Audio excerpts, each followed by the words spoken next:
talk about how do we get into the fighting and eventually how do we get to the end of the war. We're just going to get to the first part, which is to Vally Forge tonight.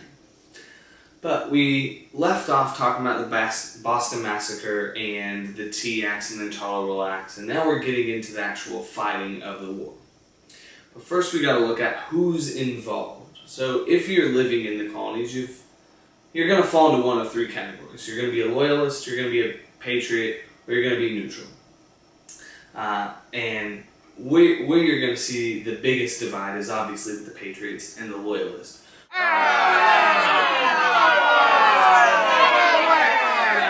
But the biggest difference is, why do people decide to stay loyal to Britain? And for a couple of reasons. One, they could have had ties, they could have had a high-ranking job in Britain. Or two, they think Britain is going to control their lives less and give them more freedoms and be more supportive than this new government that really hasn't even been formed yet.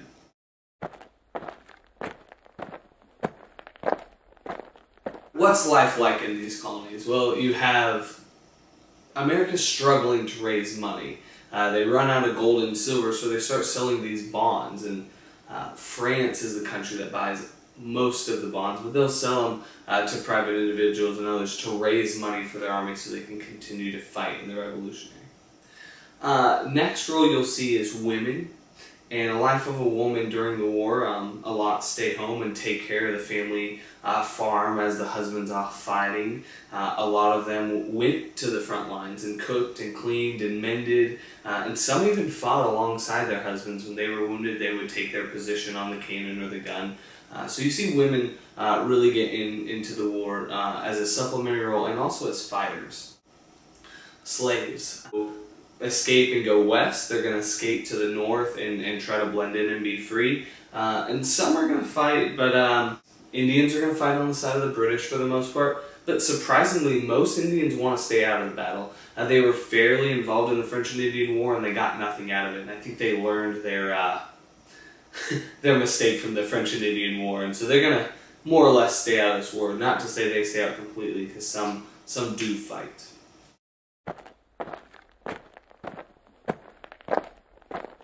First battle of the war is going to be the battle for New York, and Britain's goal is to separate New England colonies from the rest of them, and they think that will subdue the rest, since New England is where all the uprising is coming from. And so the Battle of New York is with the Howe brothers, and they have 32,000 troops and German mercenaries and Indians, and that's the biggest fighting force Britain has ever seen.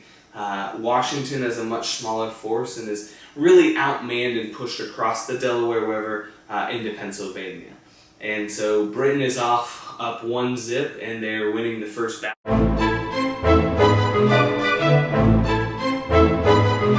So Christmas 1776, this is the famous Washington going back across the Delaware. This would be the Battle of Trenton, the second battle, and they surprised most of the British, who had quite a bit of rum the night before and were sleeping it off, and they captured 918 British soldiers, and 8 days later their second victory at Princeton, and this is a pretty successful campaign after they lose New York.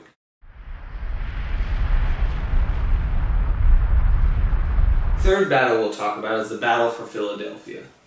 And General Howe, who's one of the Howe brothers who is attacking during the New York battle, takes his army and marches. He's going to march to the capital, and he marches through Philly and takes Philly fairly easily, and just decides there's a lot of loyalists in Philly, and he's loving the hospitality and the home cooking, and he just kind of hunkers down, knowing winter is going to be upon him.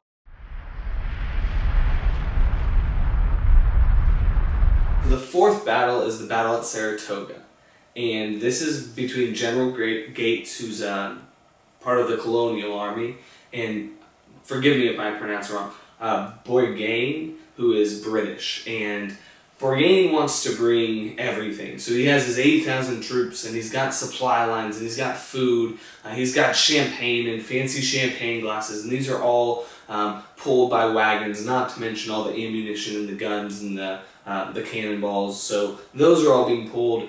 It's winter up north, so it's going to be sloshy, it's going to be muddy, you don't have any major roads, and he's getting bogged down, his rations are running low, and General Gates slowly picks him off until they can surround him at Saratoga and make him surrender. This is one of the big turning points of the Revolutionary War.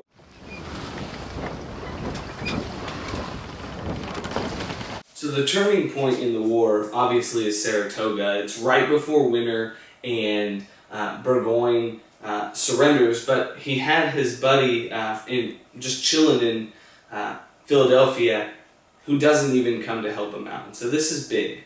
But winter's upon us, and so what's going to happen to the colonists? Well, the French were really angry at the British because of the French and Indian War, and I've told you guys, they've never gotten along. And they're sending supplies. It obviously takes time for the supplies to get here, so they hunker down at Vally Forge in the winter. And of the 10,000 men that are there, it's cold, it's wet, there's not enough food, and so guys are losing limbs to frostbite and toes and fingers, and guys are dying of going hungry. 2,000 men die of non-war related causes. So whether that's gangrene, whether that's frostbite, whatever it may be, these men are just dying from sickness at Vally Forge. But at the end of the winter, these French supplies arrive, and this rejuvenates the American army, the colonial army at the time, to be ready and fight. So we're going to pick up next time with the second half of the war, which gets us to the end, and then what are the consequences once you end.